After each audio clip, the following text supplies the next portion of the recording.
మనుషుల కన్నా పరలోకంలో ఉన్న దేవుడు ఆయన్ని మెప్పించే ప్రయత్నం చేయకూడదు? ఒకసారి పౌలు అనే మహానుభావుని కూడా మనం చూస్తున్నప్పుడు ఒక మంచి మాట అంటాడు ఆయన. ఏమంటే, నేను మనుషుల దయను సంపాదించుకొని కోరుచున్నానా? అలా అయితే నేను దేవునికి దాసుడను కాకపోవదును. నాకు మనుషుల దయతో పని లేదు. నాకెవరి దయ కావాలి? దేవుని దయ కావాలి. మనుషుల దయ కావాలి అంటే మనుషులకు ఏం చేయాలి? మనం మనుషులకు పాలిష్ కొట్టాలి, మనుషులు పొగడాలి, మనుషుల వెనక తిరగాలి, మీరంతా ఇంత అని ఓ ఆకాశానికి ఎత్తాలి, లేదా మనకున్నది వాళ్ళకి పెట్టాలి.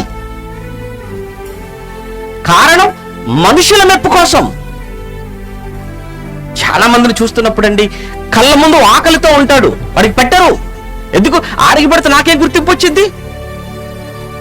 కళ్ళ ముందు బట్టలు లేకుంటారు, వాళ్ళకి సహాయం చేయరు. ఏమన్నా హాస్పిటల్కి వెళ్ళి చూపించుకోవడానికి వాడికి డబ్బులు కూడా ఉంటే పాప రోగంతో ఉంటాడు, వాడికి ₹1 ఇవ్వరు. మరి ఎవరికి చేస్తారు? ఎవరికి చేస్తే నాకు పేరు వస్తుంది? ఎవరికి చేస్తే నాకు పేరు వచ్చింది? ఎవరికి చేస్తే నన్ను గుర్తిస్తారు? ఎవరికి చేస్తే నా కోసం చెబుతారు? మనుషుల ఆలోచనలండి. అంటే మనుషుల దగ్గర పేరు కోసం మనం ఆలోచిస్తున్నాం. ఏమంటాం చెప్పండి? ఇక